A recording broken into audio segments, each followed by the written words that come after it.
Bonjour à tous et bienvenue sur le podcast Chronique du Zodiaque. Je suis Laetitia, astrologue, et je te retrouve ici pour parler astrologie, spiritualité et développement personnel. Chaque semaine, via le podcast ou la chaîne YouTube, à travers des épisodes sur différents thèmes et via des analyses astro, je t'aide à mieux te connaître et à mieux comprendre les énergies qui t'entourent pour pouvoir naviguer consciemment dans ta vie. Si ce concept te plaît, je t'invite à t'abonner et à me laisser 5 étoiles sur ta plateforme d'écoute préférée. Retrouve-moi également sur Instagram ou sur mon site internet pour plus de contenu. Tu trouveras tous les liens en description. Je suis ravie de te retrouver aujourd'hui et je te souhaite une très belle écoute. Coucou toi, j'espère que tu vas bien et je te retrouve ici aujourd'hui pour parler d'un sujet que je trouve important. Et un sujet assez pratique, c'est comment trouver un bon astrologue et quels sont les piliers fondamentaux d'une consultation astrologique et du coup, comment je peux savoir si je suis avec la bonne personne ou non pour faire mon thème. Alors, on voit un peu de l'astrologie partout en ce moment. On en trouve sur les réseaux, on en trouve sur YouTube, on en voit un petit peu partout. On voit des choses qui mélangent astrologie, divination, tirage, etc. Du genre le tirage des lions de la semaine. Oui, enfin ça, clairement, c'est pas de l'astrologie. Désolé, ça y est, je commence direct à tacler. C'est pas le but parce que je l'ai fait aussi. J'aime beaucoup les tirages et c'est souvent assez juste, mais c'est pas de l'astrologie. C'est de la cartomancie, clairement. Même si on prend le nom des signes, etc., qu'on parle d'étoiles, d'univers, de machin, ça reste pas de l'astrologie. Donc, comment est-ce qu'on peut savoir qui choisir si on est vraiment intéressé par l'astro et qu'on veut vraiment une lecture de thème astral, bien entendu. Si on veut un tirage de cartes, là, pas de souci, vous pouvez y aller. Comment savoir si la personne est vraiment professionnelle? Comment savoir si c'est quelqu'un qui s'est vraiment formé à l'astrologie et qui va pas nous balancer du bullshit ou qui va juste ne pas pouvoir nous dire clairement ce que contient notre thème. C'est pour ça du coup que j'ai décidé aujourd'hui de vous partager les 5 piliers d'une bonne consultation en astrologie. En tout cas les 5 piliers que moi je trouve le plus important et que j'applique bien entendu lors de mes séances. Et aussi quelques petits tips, quelques petits conseils pour trouver un bon astrologue et surtout pouvoir avoir la meilleure consultation astrologique possible. Alors on va commencer tout de suite par les piliers. Le premier pilier pour moi, c'est de pouvoir être dans un espace d'écoute, un espace bienveillant. Alors là, vous allez me dire, oui, c'est logique, on va pas être dans un espace où on se fait insulter et malmener. Oui, ok. Mais en fait, c'est pas toujours le cas.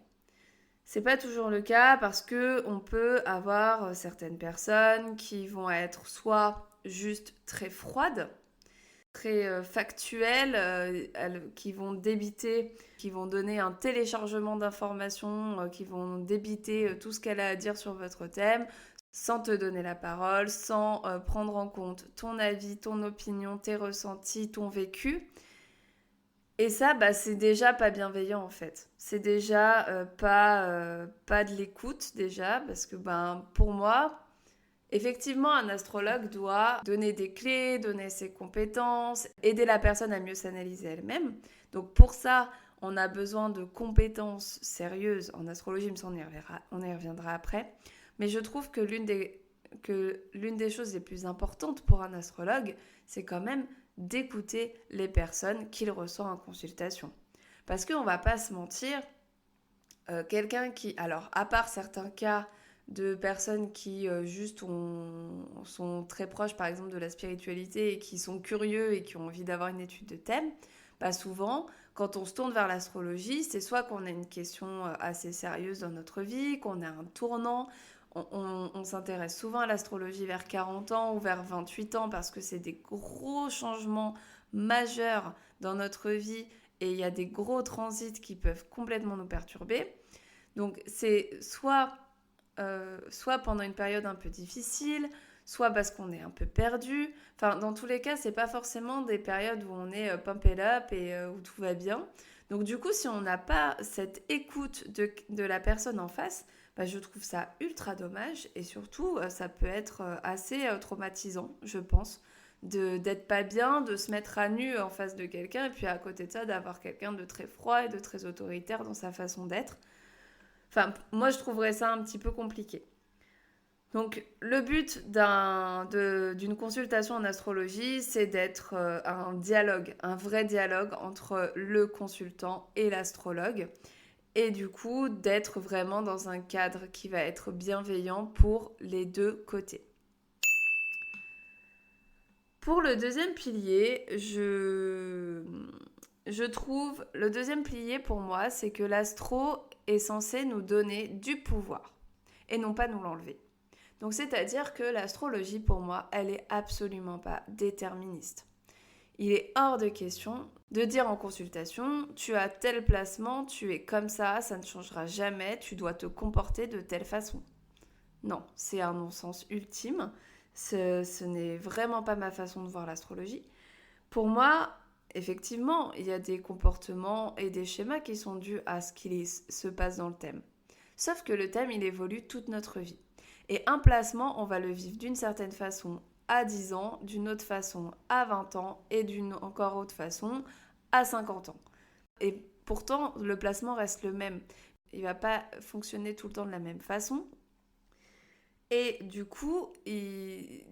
but de l'astrologie, c'est de comprendre ça et de nous donner le pouvoir de changer les choses qui ne nous vont pas, de trouver les clés pour justement passer ces placements un petit peu compliqués, nous aider avec des placements qui seront un peu plus faciles et qui du coup vont être des vraies forces pour nous pour surmonter le reste.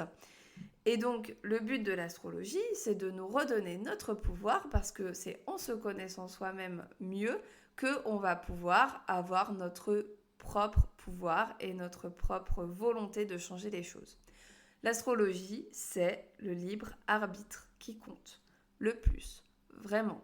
Il n'y a aucun déterminisme, il n'y a pas de il va se passer ça ou tu es comme ça et c'est pas autrement, non, ça n'existe pas. L'astrologie est top pour avoir un avis sur une prise de décision, par exemple, mais ça n'empêche pas que c'est toi qui as le pouvoir et que ça ne changera jamais. Le troisième pilier pour moi, alors des piliers, il y en aura 5, je ne l'ai pas dit, mais il y aura 5 piliers super importants pour moi. Et donc le troisième pilier, c'est de s'assurer que la personne en face de soi a une vraie maîtrise technique.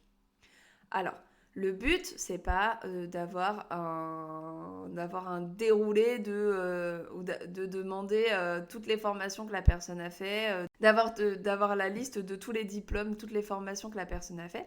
Par contre, essayer de voir quand même à travers, par exemple, les posts, le contenu gratuit que la personne donne en ligne, essayer de voir si la personne est un minimum experte dans son domaine.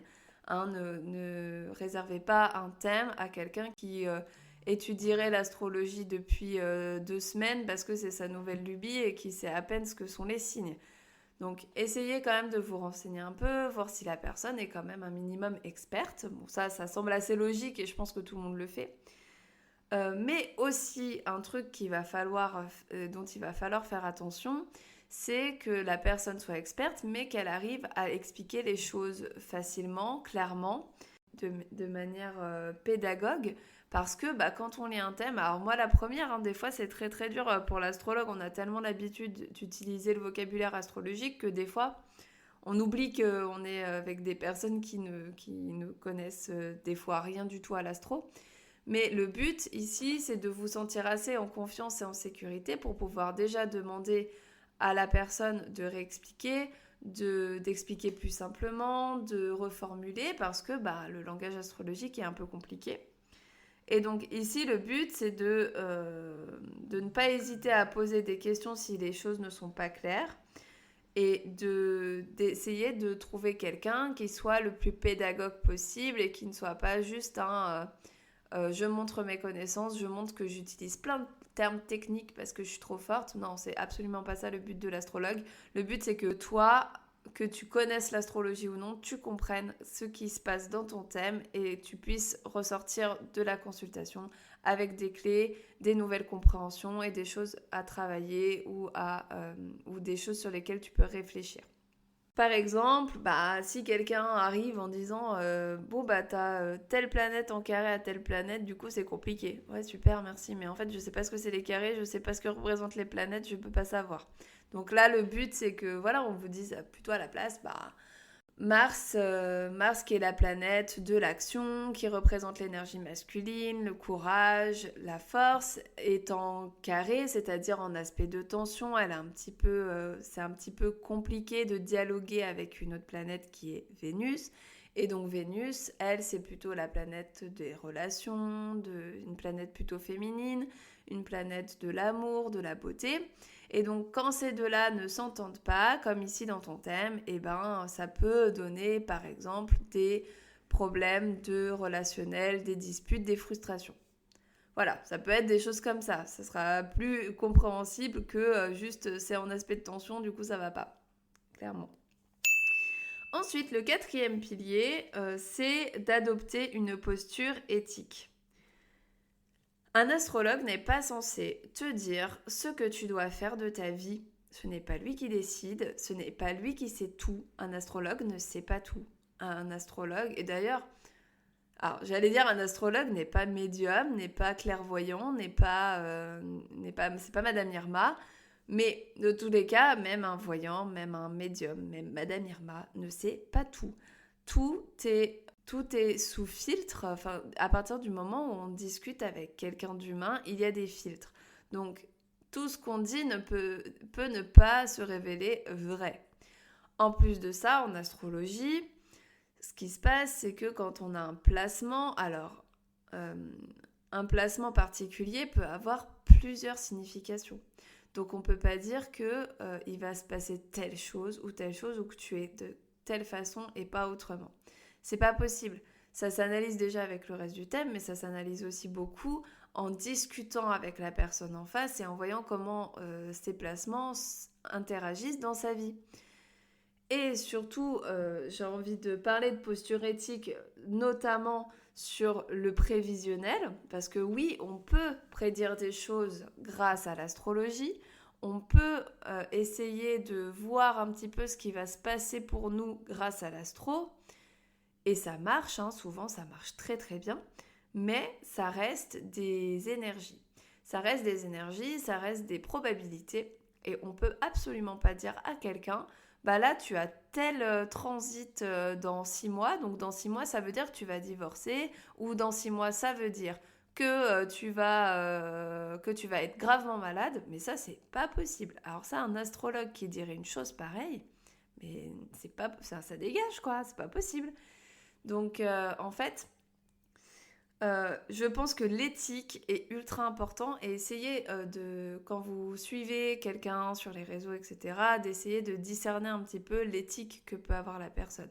Si elle fait que des prédictions catastrophiques dans ses posts, par exemple, ça, c'est pas possible, ça marche pas en fait. Donc, rappelle-toi toujours que le libre arbitre est le plus important et surtout que quand on fait des prédictions, c'est pas forcément des faits concrets, ça peut être des énergies et que c'est pas parce qu'on a tel placement qu'il va se passer une catastrophe. Donc le libre arbitre, toujours le plus important. Enfin, le 5e pilier, je trouve que c'est important de voir s'il y a un suivi ou une ouverture de communication après la consultation. Parce qu'on en dit des choses en consultation. Des fois, on rouvre des plaies qui étaient un peu cicatrisées, mais on les rouvre un petit peu histoire de voir ce qui s'y passe. On va déterrer des schémas, on va déterrer des choses pas forcément faciles, des complications. Et en fait, de ne pas être tout seul après une consultation, c'est super important. Donc déjà, essaye de t'assurer que la personne chez qui tu consultes se rend disponible, par exemple, pour répondre à tes messages après la consultation, pour répondre à tes questions s'il y a des choses que tu n'as pas très bien compris. Et essaye de demander aussi à ce que la consultation soit enregistrée ou est-ce qu'il y a un PDF à la fin qui résume un petit peu ce qui a été dit Parce que c'est super important de pouvoir réécouter ou relire la consultation après coup, parce que sur le moment, on va retenir certaines choses, on va clairement pas tout retenir, et du coup, des fois, on a des tilts après coup. Donc voilà, c'est super important de demander ça. Ensuite, j'aimerais t'aider à choisir ton astrologue en essayant de te donner quelques petits tips sur comment le choisir. Alors déjà, trouver quelqu'un qui est dans la même énergie que toi. Le but, c'est de trouver quelqu'un avec qui tu te sens bien, avec qui tu as envie de te parler, tu as envie de te confier. Quelqu'un que tu vas sentir un petit peu froid, c'est pas la peine de réserver une consultation parce qu'il sera peut-être comme ça aussi en consultation. Donc le but, c'est que la personne avec qui tu vas prendre une consulte, tu te sentes bien avec elle. Il faut que tu sois à l'aise de pouvoir raconter des choses de ta vie, à l'aise de pouvoir poser toutes les questions qui te passent par la tête, sans te sentir jugé, sans te sentir mal. Ensuite, ce qu'il faut, c'est savoir comment la personne travaille, qu'il y ait de la transparence. Savoir un petit peu qu'est-ce qu'il y a dans sa consultation, qu'est-ce qu'il propose dans sa consultation, donc qu'est-ce qu'il va faire dans cette consultation. Savoir aussi ses tarifs, comment réserver, mais du coup, ça va être vraiment intéressant de connaître un petit peu sa façon de fonctionner et du coup, ne pas être déçu par la prestation que tu vas commander. Ensuite, un truc important, c'est de pouvoir te sentir soutenu, entendu et compris. Donc là, ça rejoint un petit peu le point numéro 1. Essaye de trouver quelqu'un qui te semble le plus bienveillant possible, le plus à l'écoute, parce que c'est super important. C'est un moment où on est un petit peu vulnérable, une consultation astro. Donc là, le but, c'est quand même de se sentir entendu et compris. Et du coup, il faut bien essayer de checker, voir si les 5 piliers sont respectés par l'astrologue. Donc en conclusion, ce qui est super important lorsque tu consultes un astrologue, c'est de te sentir bien avant tout, de voir que tu connectes avec la personne, que tu es un petit peu dans la même philosophie de vie, de voir que c'est une personne qui est à l'écoute, agréable, bienveillante. Et ce qui est important aussi, je trouve, pour ma part, après il peut y avoir des personnes qui ne sont pas d'accord avec moi, j'entends tout à fait. Mais pour moi, ce qui est important, c'est de respecter donc les 5 piliers. Donc je les répète rapidement. Être dans un espace sain et bienveillant. Avoir une astrologie qui donne du pouvoir et qui n'est pas dans le déterminisme.